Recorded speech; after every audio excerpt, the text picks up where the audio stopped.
Last day of seeing the Angkor temples today, about 3-day pass. We took a day off yesterday, so today we're doing what's called the Grand Tour.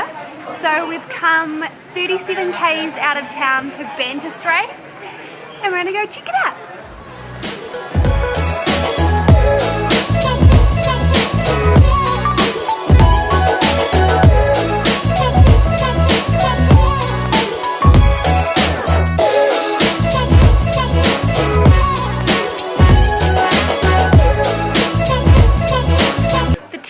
Are so cool that everyone else thinks so too.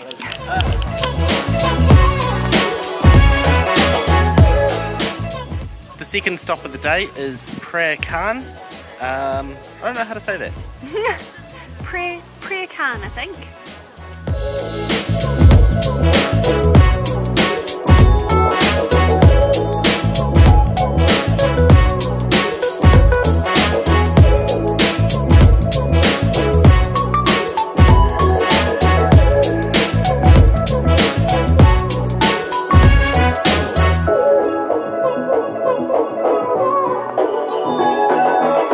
This place is huge. So big, and it feels like we just keep walking through the same hallways because they're all they look the same, they go in all directions.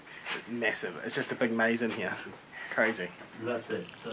Number 3 of our 4 temples today is Peak Noan. Absolutely not how you say it, but that's how it's spelled. It's kind of cool. It's like got this big boardwalk and there's a lake on either side. It's like on a crazy island.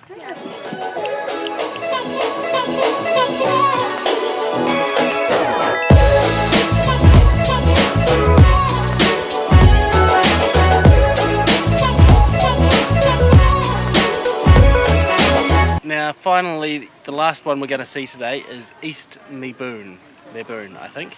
Our last temple of Angkor.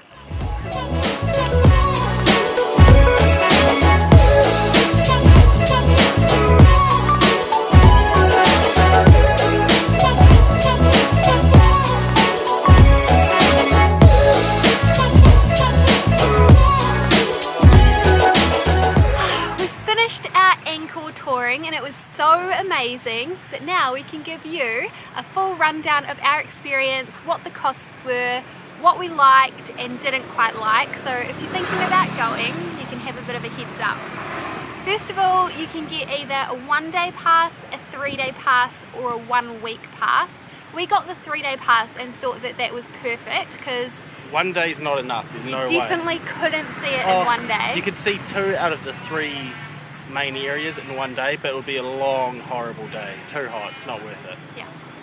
And 1 week, I mean, I don't know, if you really love temples, you could go see every one, but even by the end of the 3 days, we were pretty much done. We thought we'd seen a good amount. Yeah. The 3-day pass is $62 US, so that comes to be about 88 New Zealand dollars. You can use you don't have to use the 3 days consecutively. I think you've got about a week to use your days. So what we did was we did 2 days, then had a break, and then did the last day. Just depending on weather, because one of the days it was meant to be like thunderstorms and things like that. That's another thing as well. It's April now. April? Late April. Yeah. Probably the best time we thought to come, because everybody says it's slow season. It's still really nice weather, but there's not as many people.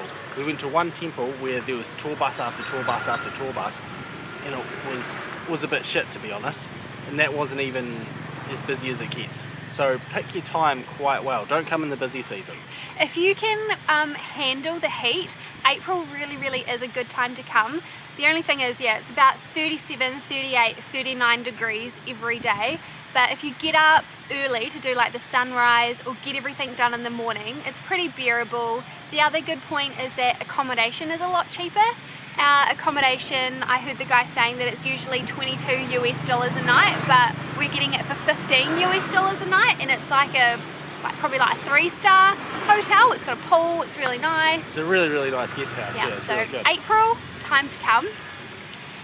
So what else? The first day we decided to do the Rolo group. There's 3 main circuits that you can do that's recommended by the hotels and the maps and the tour guides and stuff.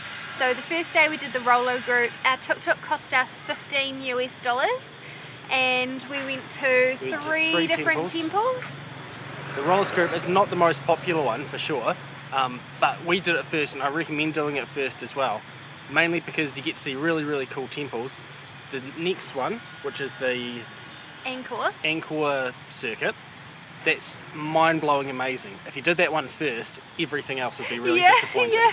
So we saw the Rolo group first and we were like, oh my god, this is so amazing. It's everything like the photos. And then the next day we got up early and went for the Angkor sunrise and we were like, mind's blown again. So you want to build your way up. Yeah, do it in that order. Yeah. So that brings us on to our next point, which is the second day we did the Angkor circuit. So that includes like the big 3, which is Angkor Wat, Banteay? Banteay? No. Oh, what's it called? It's the there's Angkor Thom, and then there's a few the others. main temple in that, which is the old capital city, and then the last one, which is the Tomb Raider temple. So if you can, highly recommend getting up early for the sunrise. Yeah, we didn't want to do it. Like, we were struggling, like thinking, I don't want to get up so early. But it's, in my opinion, don't bother going unless you're going to get up for the sunrise. It just makes it so good. You do have to get up early though, because the sun rises really early. I think at like 5:30 or something. 5 AM was our pickup. Yeah, so good. And then we wandered around Angkor for a couple of hours.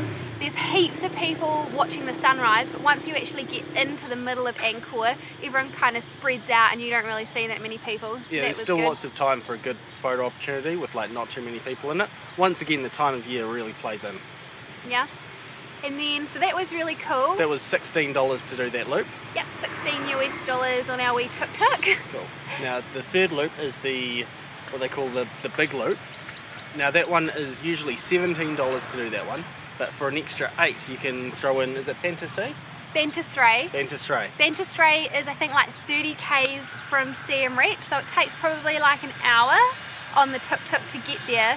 But if you're kind of like on the fence about going, definitely recommend it, eh? I'd recommend it. We were thinking that we weren't going to do it, just because we're getting really tight for money, and that extra $7 or $8 can go a long way.